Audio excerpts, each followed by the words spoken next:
Effet mer, quand le son devient l'image et l'image devient le son.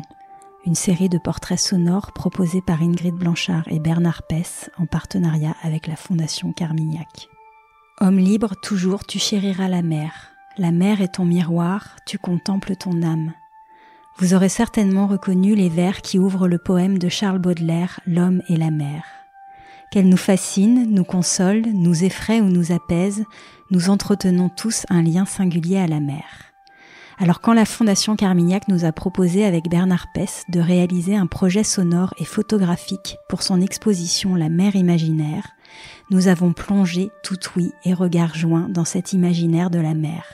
L'installation Effet mer, mariage du son et de la photographie, interroge le rapport à la mer d'hommes et de femmes insulaires.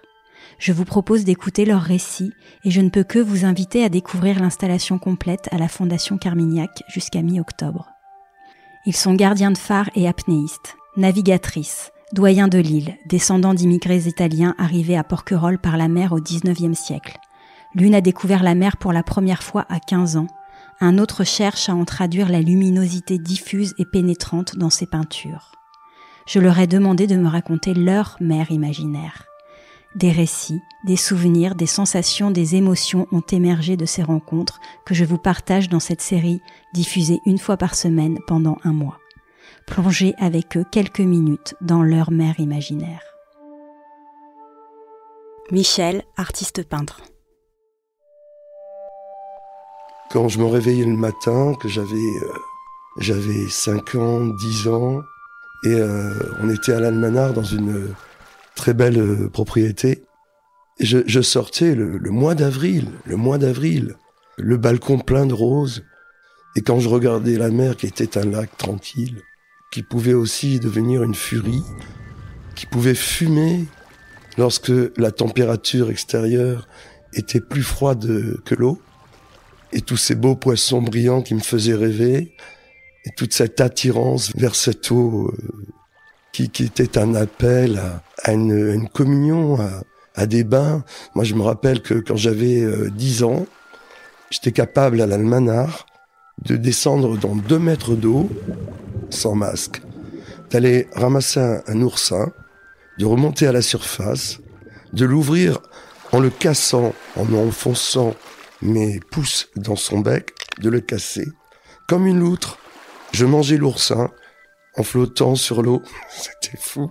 On était en symbiose totale avec la mer, avec l'eau. J'allais nager tellement loin que mes parents s'inquiétaient. J'étais en confiance avec cette mer, ma mère, en fait. Ma deuxième mère, voilà.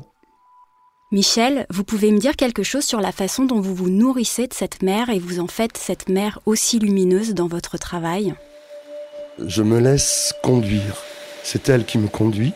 C'est elle qui me porte. Je veux que ce qu'il y a sur ma palette passe dans la peinture, que ma peinture devienne une palette et que cette palette soit très iodée dans tous les bleus.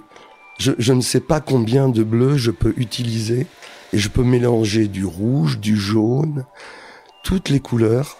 J'ai commencé par la voir de façon tout à fait réaliste, figurative, mais plus ça va, plus c'est la mer qui prend le dessus et faire quelque chose de plus réel que le réel.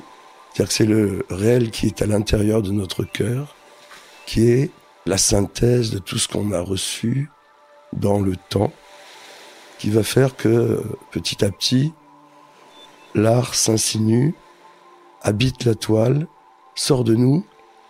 Mais la mer, c'est ce qui donne l'horizontale, qui nous replace. Parce que bon, c'est merveilleux, les montagnes, tout ça. Bon. Mais moi, je suis pas en paix dans les montagnes parce que j'ai besoin de cet horizon.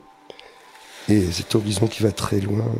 Cet horizon qui appelle toujours notre œil à chercher plus loin. L'horizon pour regarder le ciel, puisque le ciel se reflète dans la mer. C'est le ciel qui vient remplir, qui vient abreuver cette mer, qui vient la renouveler, l'intensifier, la transformer. Voilà. C'est tout. Cet épisode de Fragile a été réalisé par Ingrid Blanchard. Hubert Artig était au montage et au sound design. Pour celles et ceux qui auront la chance de voir l'exposition La mer imaginaire, présentée par la Fondation Carmignac tout l'été et jusqu'à mi-octobre, vous pourrez découvrir la silhouette et le visage associés à la voix que vous venez d'entendre dans l'installation Effet Mer, aux côtés d'œuvres plus aquatiques, imaginaires et oniriques les unes que les autres. Les portraits sont également à découvrir sur les sites Instagram et Facebook de Fragile Porquerolles.